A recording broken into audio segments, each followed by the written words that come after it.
Bom, pessoal, chegamos agora no capítulo 14, chamado O que os outros têm o direito de esperar de nós, certo? Esse capítulo ele é bastante interessante porque a gente vai começar a tocar agora no tema da doméstica e da política, que a gente viu na nossa aula já, certo?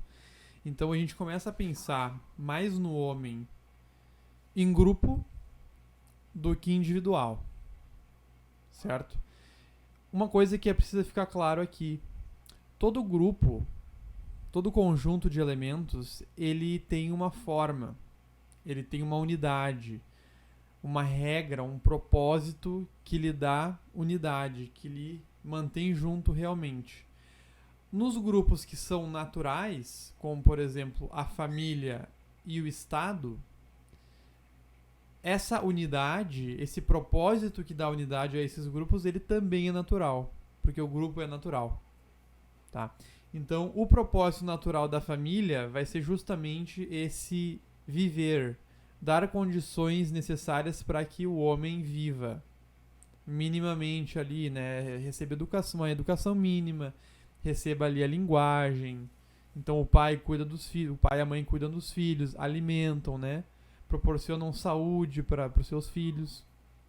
Então, esse é o escopo da doméstica, resumidamente. A gente vai ver no livro ali que na política, no nível do Estado, a coisa já é diferente.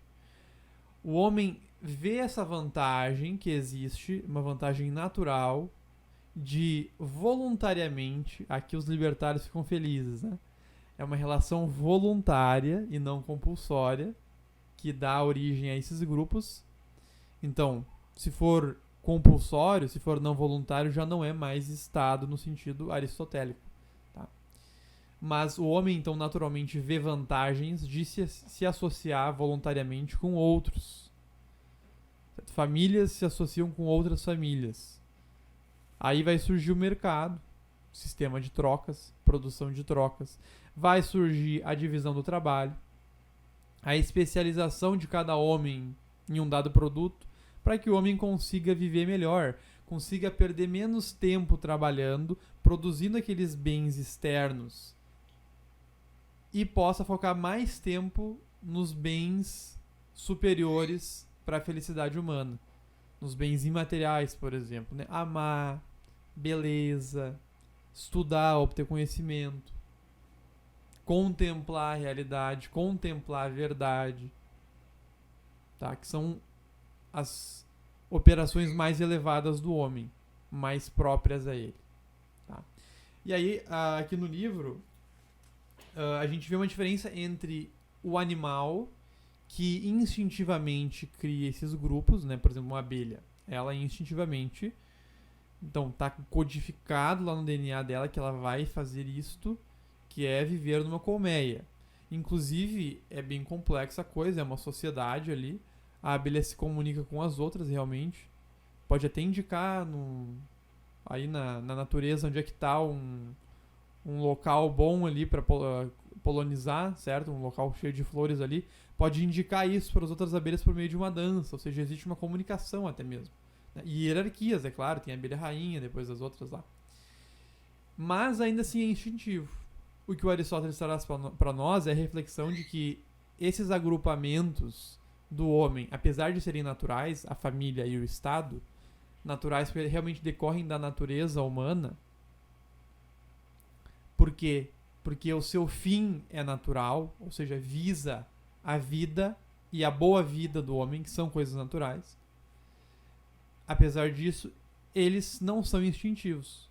O homem percebe, ele tem o plano na sua mente de que essa maneira de organizar as coisas é melhor do que não. É melhor para mim o plano de viver entre famílias, ou seja, com um Estado, é melhor do que viver apenas na minha família. Então a gente tem esse plano, esse raciocínio, e conforme a gente tem isso, a gente consegue agir racionalmente para formular, para criar, para manter esses grupos, tanto a família quanto o Estado. Então o homem é mais do que um animal social, que se agrupa com outros seres humanos, ele é um animal político. Porque o seu viver bem, a boa vida do homem, no nível mais alto de felicidade, é possibilitado por meio desse grupo maior, que é o Estado, que vai ali fornecer uma ajuda para que se mantenham as condições necessárias para a busca da felicidade de cada pessoa. Então ele vai dizer lá, mas se todas as pessoas fossem amigas, não seria necessário que houvessem regras, leis, políticas no Estado que reforçassem essas condutas. Se todo mundo fosse amigo.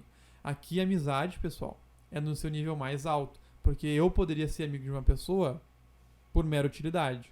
Porque essa pessoa me traz benefícios materiais ou imateriais. Esse é o nível mais baixo de amizade. O nível mais alto de amizade é realmente o amor. O amor ele é esse desprendimento. Por mais que eu não ganhe nenhum benefício com essa pessoa, eu a amo. Eu quero que ela esteja perto de mim, porque eu a amo simplesmente. Quero ajudar essa pessoa mesmo que ela não me dê nada em troca. Esse é o verdadeiro amor e o nível mais alto da amizade. Então, se todas as pessoas amassem todas as outras nesse nível mais alto, nós evitaríamos ser injustos com o próximo o máximo possível. Tá? Mas não é assim que funciona. Nós não temos essa relação de amizade excelente com todas as pessoas, apenas com algumas. Então, quando o homem que não tem essa amizade com outro e que também não detém todas as virtudes, ou seja, pode acabar sendo injusto, ele vive numa organização chamada Estado, ali, voluntária, que vai ajudar esse homem a andar na linha. Certo? Que vai ter autoridade para que puna esta pessoa. Para que uma certa ordem seja mantida. Porque se pelo menos eu não atrapalhar a pessoa na sua busca da felicidade, já é um primeiro passo. Porque eu posso ser de propósito injusto com um terceiro. Certo? Não só não ajudar essa pessoa, mas ser injusto com ela. E esse grupo, Estado, vai ter a força necessária por ser esse conjunto de famílias, regras estabelecidas, as leis estabelecidas de comum acordo entre esse grupo, né, entre essas famílias. Então, em comum acordo voluntário e racional, se tem esse plano dessas regras, dessas leis, dessas políticas, que vão ajudar a manter essa ordem com os elementos ali, com as pessoas que justamente, de vez em quando, vão acabar se desviando do caminho. E vão acabar prejudicando a felicidade de outrem. E aí vai entrar o Estado em jogo. Certo? Então vamos dar uma olhada aqui. Um resuminho. Se todos os homens fossem amigos, não precisaria existir justiça, leis, estados, certo? Porque a gente naturalmente já seguiria ali as virtudes necessárias, já seria justo com o outro. O que é ser justo? Lhe dar o que é devido. O que é devido para uma pessoa? Aquilo que lhe é próprio em termos da completude da sua natureza. Então, qual que é a operação própria do homem? Ser feliz. De uma certa maneira. Quais são os elementos necessários para compor essa felicidade? São tais: saúde, alguns meios materiais, conhecimento. Então eu não posso impedir que esta pessoa obtenha esses meios. Porque senão eu não vou estar dando o que lhe é devido por natureza. Ser verdadeiramente amigo é amar ao próximo. Então um nível mais alto de amizade envolve já um amor mesmo. O Estado se originou de forma natural e voluntária. Isso aqui é essencial, pessoal. É uma maneira voluntária, natural, racional, pensada. Tá? Porque é melhor que seja dessa maneira. O ser humano, não que o Estado moderno atual seja isso, pode não ser. O Estado hoje, na minha visão, já é uma corrupção desse início. Já tivemos uma corrupção aqui, um desvio no Estado atual. O ser humano é um animal político, porque ele cria leis e costumes de maneira voluntária, propositada e pensada. Então ele é mais do que social, ele é político. Devemos não obstruir a busca da felicidade dos outros, a posse dos bens reais. Então eu não posso obstruir com que o meu próximo busque os seus bens reais. Os bens reais que eles são importantes por natureza. O dever do Estado é de servir a felicidade das pessoas que o compõem. Então essa é a forma do Estado. A felicidade do bem, a felicidade das pessoas enquanto o bem comum a essas pessoas. O bem comum por quê? Porque decorre da natureza comum de todos os elementos que compõem esse grupo. Tá? Então esse é o resumo desse capítulo.